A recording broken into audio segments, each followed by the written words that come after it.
What's up, you guys? You're tuned into the Cutting Room Knife Review. I'm your host, Garrett, and today we're taking a look at the Civi Brazen. Now, today's video is the first in a series of videos that I'm calling the Budget Banger series. This is a series about high-quality knives that are made with high-quality materials, have good ergonomics, good-looking aesthetics, ready for hard-use situations, and good enough to be carried in an EDC fashion, all while coming in at under $100. Now, you might be saying to yourself, well, Garrett, $100 is expensive to me. Or maybe you think that budget is anything under $250. The price point I picked was a price point that I think that knives kind of change at. It's hard to sometimes to find really good quality hard use knives under $100. There's a lot out there that do. This knife is one of them. But sometimes you have to sift through knives that aren't that great. So this is going to be a list of knives that you can find at under $100, which I think is a reasonable price point at this day and age in this knife market for good quality knives that you'd be proud to use, happy to hold, and would be a great choice for an everyday carry pocket knife. The Civi Brazen is a perfect example. So let's break down the specifications of the Civi Brazen right now. What's up, guys? I'm Garrett. You're tuned in to the Cutting Room Knife Review, where I review knives, blades, and all things sharp. Please like and subscribe so I can keep bringing you more killer knife content. So the overall length of the Civi Brazen is 7.98 inches. The width is 1.33 inches when the knife is closed. The height with the clip is 0.72 inches. And the blade length is 3.46 inches. The handle of this knife is 4.51 inches. And the blade thickness comes in at 0.12 inches. It's relatively slim, but it's sturdy, and guys, this is a really slicey knife. The overall weight of this knife is 3.9 ounces. This is a happy medium of a knife. I think it's a great place to start. What I consider a good size pocket knife, what the perfect size pocket knife for me is between 7 and 8 inches. And this one comes in right at about 8 inches. So it's about as long as I like to carry for my everyday carry use. Now, there's plenty of times where you can go over a little bit and I'll still love the knife. You can go under a little bit and I'll still love the knife. But a good rule of thumb for me is between 7 and 8 inches overall, with between a 3 and a 3.5 inch blade. And this knife falls in on the long side of that, but it is within those parameters. Now, the most important part of the Budget Banger knife is its price. And this one falls kind of right in the middle of the price point too. It's $75 direct from Civi, but you can find it on sale at various retailers like Blade HQ or even on Amazon for about $63 to $65. This is a relatively inexpensive pocket knife in my opinion, but it has a ton of really good features that should leave you wanting for really nothing. So let's get into the materials of this Civi Brazen. What makes it up? What makes it tick? Or what makes it slice, really? The steel on the Civi Brazen is 14C28N. And we don't see Civi using 14C28N all that much, but I really think they should. You see Civi using a variation of it called Nitro V. And I know there's reasons for using Nitro V, but I think that 14C28N is a really good choice. I tend to like it a little bit better than Nitro V. And here's why. It's more stainless than the Nitro V or D2, which is a comparable knife steel that's in this price range. You're going to mostly see D2 Nitro V and 14C28N in the $60 to $75 price range. You get much below that, and you're gonna get mostly into D2s and then maybe like 8CRs, some cheaper steels like that. And you get over it, and you might not see Nitro V and 14C anymore. You might be getting into 154CM territory. But 14C28N is a really well-rounded steel. It's very stainless, and it holds a really good edge compared to its counterparts of what I'll call D2 and Nitro V. It's not quite as durable as Nitro V, but it holds a better edge. You're not going to have to sharpen this knife as much as you would a D2 blade or as much as you would a Nitro V blade. It doesn't have the durability of those knives, but in my experience, 14C28N is still a very durable steel. So on paper, you're giving up some durability to them, but in real life, and what I've found, I've never come into a situation where I've been like, oh, I really wish I had some, Nitro V instead of this 14C. It doesn't happen. But what I do know is that I have to sharpen my Nitro V knives a whole lot more than I have to sharpen this 14C28N.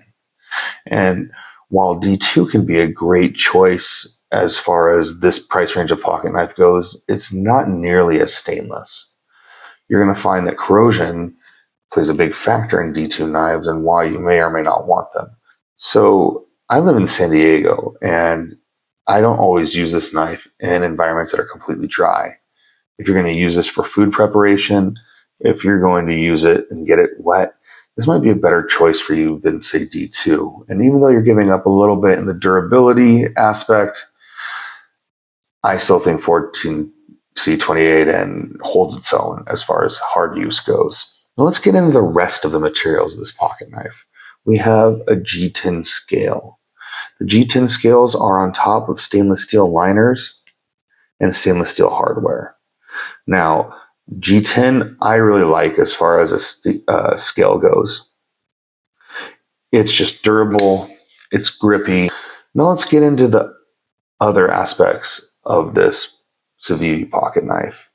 Now, the other really cool features of the Civi Brazen are going to be the locking mechanism and how we deploy the blade. Let's get into how we deploy the blade first. Now, the blade can be deployed in a couple different ways. We do have a flipper tab on this knife, so we just push it down and the blade flicks out. I'm not always a huge fan of flipper tabs, but Civivi's done a really good job of making this tasty. The tab doesn't stick out very far. I don't like it when there's a huge bump coming out of the back of your knife. This tab doesn't stick out very far, yet mechanically, basically the engineering of the knife was done well, and the pressure that you put against this really snaps the blade out and into position, which is not always the case in all flipper tabs. So this one absolutely rocks. Every time that I flip it, it just snaps out, locks up with a crack, and this knife locks up very well. There's no movement on the blade. There's no play at all. We have a very solid lock up. The other way to deploy this knife is going to be the studs. There is a stud on both sides. So you have a thumb stud. You can kick it out with your thumb. Or we have reverse flicks, and they both are very easy to deploy with. Now the blade itself has just a little bit of jimping up here where your thumb is going to fit into it and give it just a nice little bit of grip that you can push down against and really dig into the cuts with this knife. We have one little finger cutout, and then the rest of the hand has a cutout here for your other three fingers. My hand fits in it real nice. There's not much left over on the scale. I can't really choke up on this knife. There's no choil to be choked up on. So I'm going to be holding it back here with my thumb up at the top. And what I have is basically 3.5 inches of very usable blade. The blade itself is going to be a Tonto shape. Now, the Tonto shape is this kind of square shape with a secondary edge coming off into a point. Most of us know what a Tonto is, but if you don't, That's what it is. We have this main part of the blade that is first the slicing that we can do, the main cutting portion, whether you be cutting rope or whatever other tasks you have. And then you have the secondary edge of the tanto, which is used for both stabbing and for fine cutting. You can really get a pinch grip on this, and if you look, you can lean into it, and you have this very small but straight edge that you can get down on and do fine cutting motions and more detailed type of work. I really like the tanto blade shape. It's not for everyone. Not everybody is a huge tanto fan. I am. I was won over by my Chris Reeves Umnunzan, and ever since I got that knife, I really realized the potential of what a tanto can have and how many different cutting options you have with it. So I'm a big fan of tanto knife, especially in this knife in particular, because it just really gives you a lot of choices for a great budget. You have two whole separate edges that are very clean, very straight. They flow together well, but you can use them separately or together. It's just giving you a lot of options with your cutting use of this knife. Now, the next really cool feature of this knife is the locking mechanism. And what we have is the button lock or plunge lock. Now, how a button or plunge lock works is basically we have this bar back here, and the knife has a little, I'm not sure if you can see it, but a little groove in the back of the blade. And when we take the knife and it locks up under that bar. And what we have is now stuck behind the bar, that little clip loop. When we push in the plunger, or the button of this knife, we're going to push in as we see that thicker part of the locking mechanism goes away and the blade is able to move freely past it. Once that locking mechanism comes back in, as you see, it pops out and holds the blade. Is this the strongest locking mechanism that there is? No, it's not. It's not the strongest locking mechanism that there is. It's an effective locking mechanism, yes, for most of the purposes that you're going to have, most of the things you're going to use this knife for. This lock is going to be just fine for you. Would I really try and beat the crap out of this knife? No, I wouldn't. But I wouldn't try to beat the crap out of really any knife. I'd treat my knife with, care. And if you treat your knife with care, I don't think that you're going to have any problems using a button or plunge lock. Now, the cool feature about the button or plunge lock is that, one, it keeps your fingers out of the pathway of the blade when it's closing. You can simply pinch the scales, depress the button with your thumb, and the blade comes down. Your fingers are out of the way. If we have a liner lock or a frame lock, we have to move it to the side, and now our fingers are in the blade path and the blade can come down on them. Does that happen very often? No, it doesn't. But just the option to keep my hands completely out of the blade path is safer.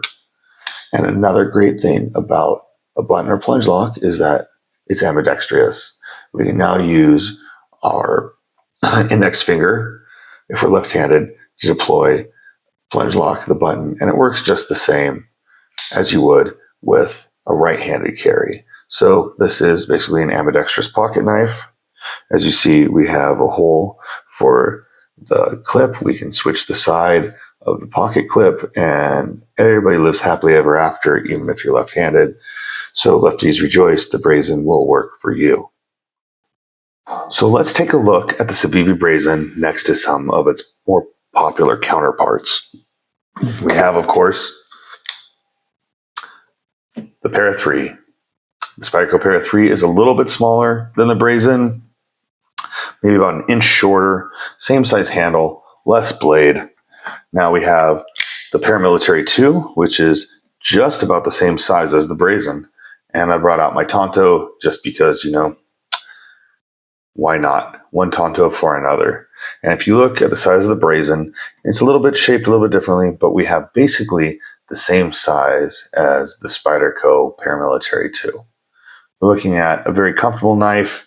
If you know anything about the Paramilitary 2, The Civi Brazen is a much more inexpensive knife that pretty much covers the same size category. And if you are so lucky to have a Tonto PM2, this could be, a budget replacement of sorts. The aesthetics aren't really the same on the two, but the placement of everything and the ergonomics really aren't too different. You kind of hold the knife in the same place. You kind of have the same amount of blade coming out with the knife. Now, the Paramilitary 2, of course, is going to be a higher end knife. And if we're looking at the Tonto Paramilitary 2, we know that it is a much more expensive knife just because of scarcity. Now, comparing it to just a couple other fun knives, we're going to take it up and look next to its Civi Brethren, the Vision FG, and they come in right about the same size. Different blade styles, different lock styles, different knives, but about the same size. We have the Chris Reeve Sabenza, because why not? It's a little bit shorter than the large Sabenza. We have the Chris Reeves Umnumzon, which is another Tonto blade, and it is a little bit smaller than the Chris Reeve Umnumzon. And I just wanted to get out my only other Tonto knife that I have other than those. I have my Chavez Redención 229 Chisel Ground Kickstop. And they are actually right about the same size. Once again, we're looking at a much more expensive knife in this, but we have a very popular size in the Civi Brazen. I hope that's what you got out of seeing it next to all these other knives, is that it's a very usable size. There's a lot of other knives on the market that are just about this size. And if you're looking at Tontos, we have two very popular examples that are basically the same size. So it should be a comfortable carry, very versatile in use. Many other knives like it in that size. It is a very good all-around carry. Let's get into my final thoughts on the Civi Brazen. So my final thoughts for this budget banger Civi Brazen is exactly that. This is a budget banger. This is the epitome of what I consider a budget banger. This is a comfortable knife. It's lightweight. It's durable. It's got what I would consider the best steel available for its price point. I really am a fan of 14C28N against Nitro V or D2. It's the steel that I'm going to choose out of those two because of its edge retention. I'm just not going to have to sharpen it as much. Nitro V is a great steel, but man, you have to sharpen it a whole lot. I really like the fact that it's a button lock. It allows it to be a fidgety knife. If you're new to the knife world and you want to have fun with your knife, you're going to want to fidget it. And compared to, say, a liner lock or some of the other more traditional locking mechanisms, the plunge lock or button lock is very fun to just fidget with the knife. We're able to just, sit here and flick the knife back and forth. And it's easy, it's fun, it's simple. And while it may not be the strongest lock in the world, it's strong enough for whatever uses I believe that most people are going to be putting this knife through. The materials are great on this knife for the price. G10 handles, deep carry pocket clip. We have a coated blade. It looks good. It feels good in the hands. If you're getting out of there for $65 with this knife, I think you've done a really good job of shopping. This is a great choice for $65, $70. There's not going to be a lot out there that I think beat this knife at that price range. Now, you may or may not be into a Tonto blade, but if you are, I think that this is, one of the best Tontos that's out there in this price range. This is a readily available knife. It's been out for a while. It's pretty much constantly in stock. There are a few variations on it. You can get it, like I said, in both D2 and 14C28N. It is available in a liner lock if you like liner locks better than the button lock. And I just think that many people will be happy with this knife if they go to choose it, they're not going to have to dump a whole bunch of money at this knife to get a whole lot of knife back. So, for the cutting room knife review, this has been the Civi Brazen. I'm your host, Garrett. Until next time, guys, stay sharp.